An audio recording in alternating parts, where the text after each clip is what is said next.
Mănăstirea Dohiarului, adăpostind în sine icoana ta, stăpână prea lăudată, se bucură și îți cere să îți apleci de grab urechea bine ascultătoare spre cei ce cu sârguință aleargă la ocrotirea ta cea fierbinte și strigă cu credință: bucură-te, fecioară grabnic ascultătoare, născătoare de Dumnezeu, podoaba Sfântului Munte Athos, sub acoperământul tău scăpăm noi toți, cetele monahilor și ale credincioșilor, și în cântări bine glăsuitoare cu credință te încununăm pe tine, ceea ce ești grabnic ascultătoare, strigând: bucură-te, lăcaș cinstit al Stăpânului Hristos!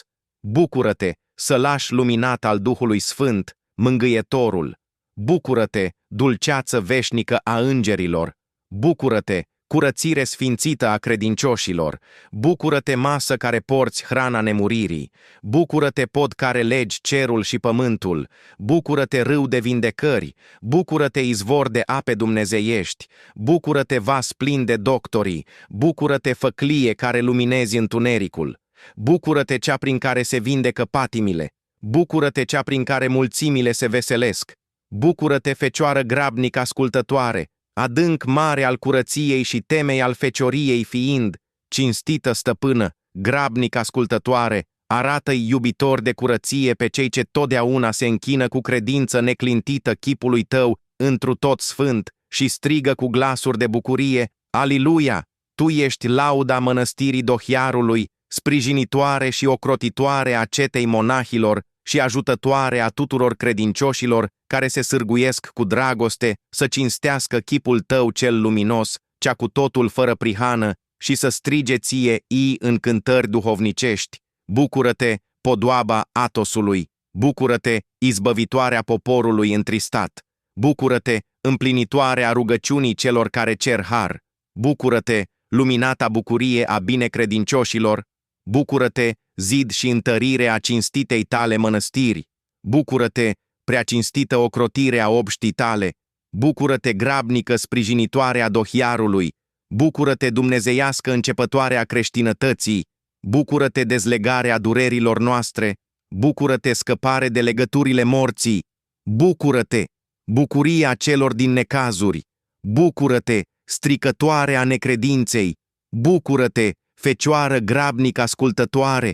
Fecioară grabnic ascultătoare, ceea ce ești dumnezeiască rugătoare pentru noi, ca o rouă înmiresmată revărsată peste inimile oamenilor, socotim rugăciunile tale către Fiul tău, Dumnezeu, omul, și cu tainice cântări îi strigăm: Aliluia! Necuprinsul împărăției cerurilor te are pe tine, Fecioară Marie, strălucind, iar obștea Dohiarului păstrează sfântul tău chip, că pe podoabă cinstită, prin care strigă către tine cu bucurie: bucură-te, cea singură binecuvântată! Bucură-te, cea cu adevărat slăvită! Bucură-te, cetate de scăpare a cetei monahilor! Bucură-te, dulce mângâiere a celor necăjiți! Bucură-te, noian nemăsurat de ajutorare! Bucură-te, soare al cumințeniei și al luminatei curății! Bucură-te, liman cu totul primitor al celor înviforați! Bucură-te, stâlp neclintit al celor șovăielnici! Bucură-te, prea bună povățuitoare a înțelepților! Bucură-te, întărire nemișcată a credincioșilor! Bucură-te, toiag tare al celor orbi! Bucură-te, prea sfântă ocrotitoare a noastră! Bucură-te, fecioară grabnic ascultătoare!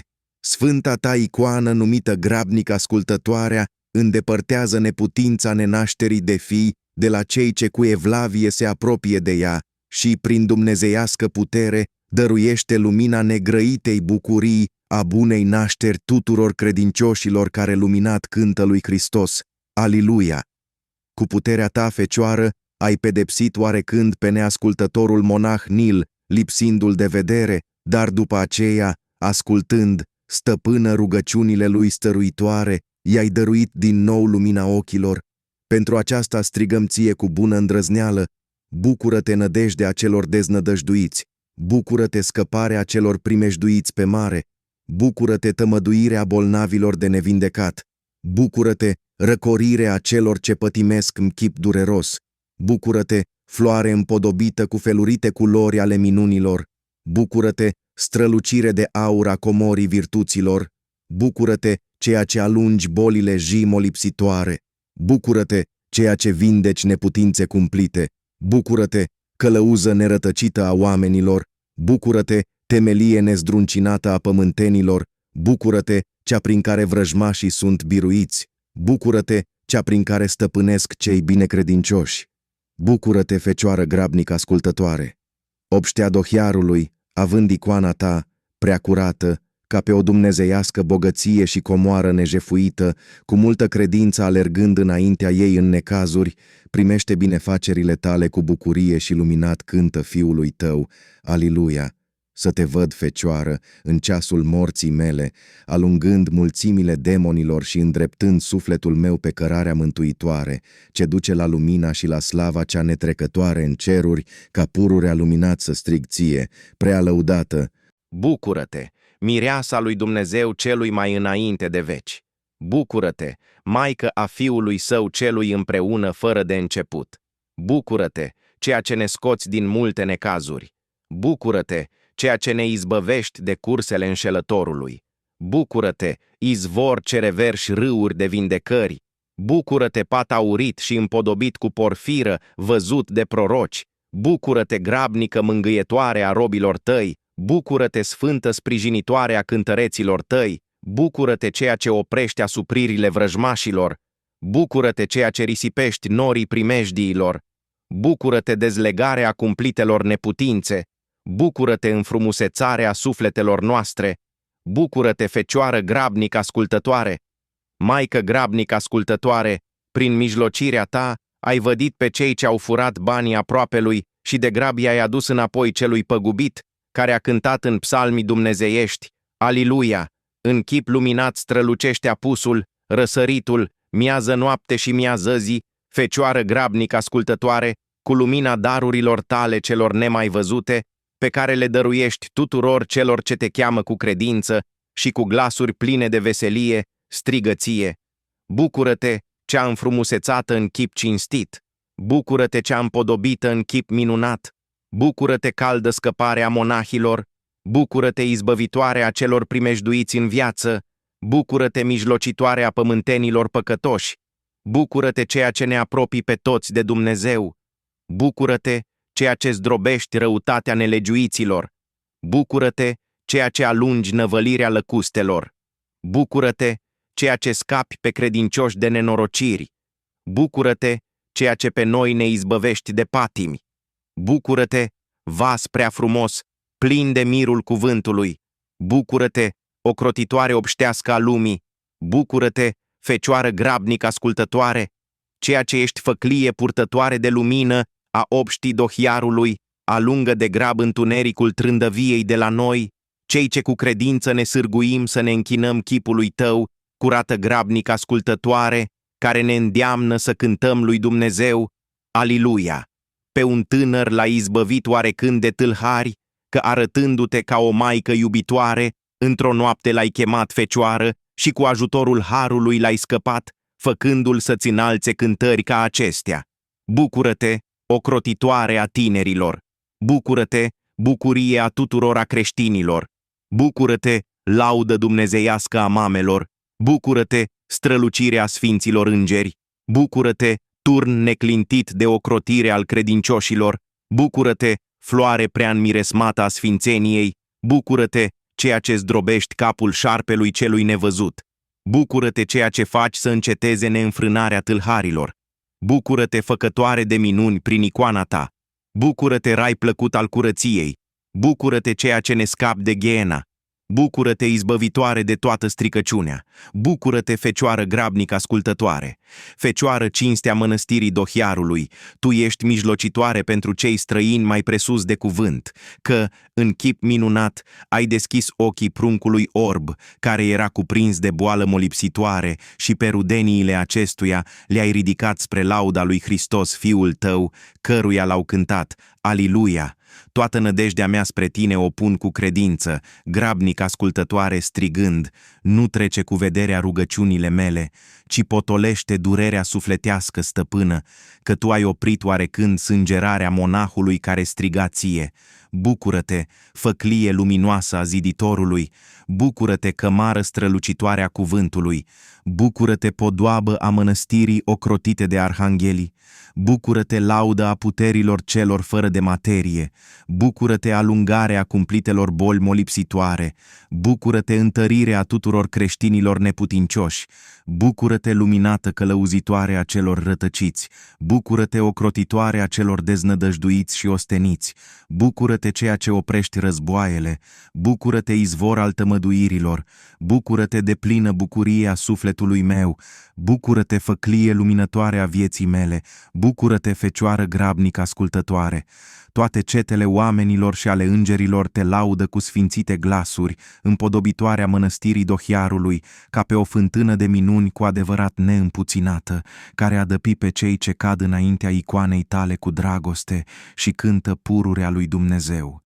Aliluia, grabnic le dăruiești sănătate tuturor bolnavilor binecredincioși, cinstită stăpână, grabnic ascultătoare, precum ai vindecat oarecând mâna femeii bolnave de cancer și ai îndemnat-o să strige ție după datorie acestea.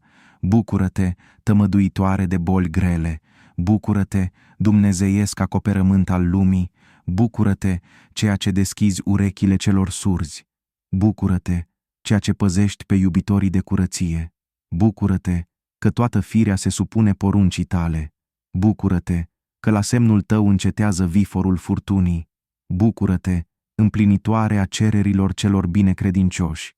Bucură-te, ceea ce sfărâmi cursele lui Veliar. Bucură-te, ceea ce stingi văpaia patimilor. Bucură-te, ceea ce ne scoți din orice primejdie. Bucură-te, cea prin care iadul suspină. Bucură-te, cea prin care ne-am îmbrăcat cu slavă. Bucură-te, fecioară grabnic ascultătoare. Căzând noi în adâncul cumplitelor păcate și în învolburatele valuri ale grijilor vieții, scăpăm la cinstită icoana ta grabnic ascultătoarea Maică a lui Hristos. Și cu căldură te rugăm să ne fii pururea călăuzitoare nouă celor ce cântăm lui Dumnezeu. Aliluia, ce dar vom aduce ție, ceea ce ești sprijinitoarea noastră grabnică în toate încercările vieții. Strigăm ție, Fecioară, împreună cu mulțimile credincioșilor din Gomation, pe care i-ai scăpat cu viată de mânia cârmuitorului necredincios, și cântăm ție cu dragoste acestea: bucură-te, cântarea bisericii, bucură-te, minunea fecioriei, bucură-te, grabnică ridicare a celor căzuți, bucură-te, dulce sprijinire a celor lipsiți, bucură-te, psaltire prea frumoasă a prorocului și împăratului David, bucură-te, comoară prea cinstită a heruvimilor și a serafimilor, bucură-te, ceea ce ai alungat lăcustele în mare, bucură-te, ceea ce îți întinzi mâinile spre cei ce au trebuință de ajutor, bucură-te, ceea ce împodobești curțile Edenului, bucură-te, ceea ce izbăvești sufletele robilor tăi, bucură-te, cunună strălucitoare a muntelui Atos, bucură-te, privire milostivă către cei ce pătimesc, bucură-te, fecioară grabnic ascultătoare. Toată cântarea se cuvine să o aducem Maicii Izbăvitorului oamenilor, celei grabnic ascultătoare, care pururea ne păzește de necazuri și de vătămările șarpelui celui viclean. Pentru aceasta, cu glas fără tăcere grăim: Aliluia, mă mistuie dumnezeiescul dor de a vedea frumusețea și strălucirea sfântului tău chip, Fecioară și Maică, și nu mă satur a te lăuda pe tine, ceea ce ești bucuria și cinstea sfințită a muntelui Atos. Pentru aceasta, îngenunchiat în fața icoanei tale, strig ție acestea: bucură-te, faimă a Dohiarului, bucură-te, lauda a toată lumea, bucură-te, izvor de tămăduiri care potolești durerile, bucură-te, palat prea cinstit al cuvântului, bucură-te, minunată născătoare de Dumnezeu, bucură-te, Maică a celui prea înalt, neispitită de nuntă, bucură-te, ceea ce alungi norii întristării, bucură-te, ceea ce zdrobești mulțimile demonilor, bucură-te, cea prin care Atosul este cinstit, bucură-te, cea prin care stăpânește credința, bucură-te, duhovnicească mângâiere a tuturor, bucură-te, nimicirea rătăcirilor și a fără de legilor, bucură-te, fecioară grabnic ascultătoare, bucură-te, mănăstirea Dohiarului și te veselește, având o crotitoare dumnezeiască și ajutor cinstit pe Doamna tuturor, la a cărei sfințită icoană sârguindu-ne, primim har neîmpuținat și strigăm Fiului ei: Aliluia, atingându-ne de sfânta ta icoană, Fecioară, și aducându-ți rugăciuni și laude te rugăm: rupe de grab legăturile a tot păcatul prin rugăciunile tale, grabnic ascultătoare, ca să strigăm ție cu evlavie. Bucură-te, vas al mirului pururea viu, bucură-te, alungătoarea vrăjmașului urător al binelui, bucură-te, scăldătoarea Siloamului din Atos, bucură-te, ajutătoare în vreme de furtună, bucură-te, cea a cărei icoană este râu de minuni, bucură-te, cea al cărei chip s-a arătat doctorie bolilor, bucură-te, frumusețea obștii dohiarului, bucură-te, încununarea cetei cerești, bucură-te, fierbinte sprijinitoare în viață, bucură-te, cercetare grabnică a celor bolnavi, bucură-te, ceea ce ne-ai arătat fața ta veselitoare, bucură-te, ceea ce ne înviorezi cu miresme dumnezeiești, bucură-te, Fecioară grabnică ascultătoare. O, preasfântă Fecioară, grabnică mângâietoare celor cumplit strâmtorați și tuturor credincioșilor sprijinitoare în viață, nu trece cu vederea rugăciunile noastre, ceea ce ne ești ocrotitoare dumnezeiască și împlinește cererile robilor tăi care înalță Fiului tău, Hristos Dumnezeu, cântarea îngerească.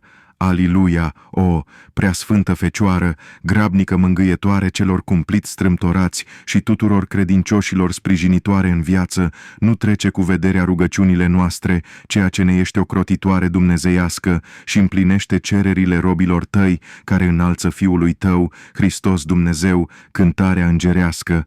Aliluia, o, preasfântă Fecioară, grabnică mângâietoare celor cumplit strâmtorați și tuturor credincioșilor sprijinitoare în viață, nu trece cu vederea rugăciunile noastre, ceea ce ne ești ocrotitoare dumnezeiască și împlinește cererile robilor tăi, care înalță Fiului tău, Hristos Dumnezeu, cântarea îngerească. Aliluia, născătoare de Dumnezeu, podoaba Sfântului Munte Atos, sub acoperământul tău scăpăm noi toți, cetele monahilor și ale credincioșilor, și în cântări bine glăsuitoare cu credință te încununăm pe tine, ceea ce ești grabnic ascultătoare, strigând, bucură-te, lăcaș cinstit al Stăpânului Hristos, bucură-te, sălaș luminat al Duhului Sfânt, mângâietorul, bucură-te, dulceață veșnică a îngerilor, bucură-te, curățire sfințită a credincioșilor, bucură-te, masă care porți hrana nemuririi, bucură-te, pod care legi cerul și pământul, bucură-te, râu de vindecări, bucură-te, izvor de ape dumnezeiești, bucură-te, vas plin de doctorii, bucură-te, făclie care luminezi întunericul, bucură-te, cea prin care se vindecă patimile, bucură-te, cea prin care mulțimile se veselesc, bucură-te, Fecioară grabnic ascultătoare. Mănăstirea Dohiarului, adăpostind în sine icoana ta, stăpână prea lăudată, se bucură și-ți cere să îți apleci de grab urechea bine ascultătoare spre cei ce cu sârguință aleargă la ocrotirea ta cea fierbinte și strigă cu credință, bucură-te, Fecioară grabnic ascultătoare!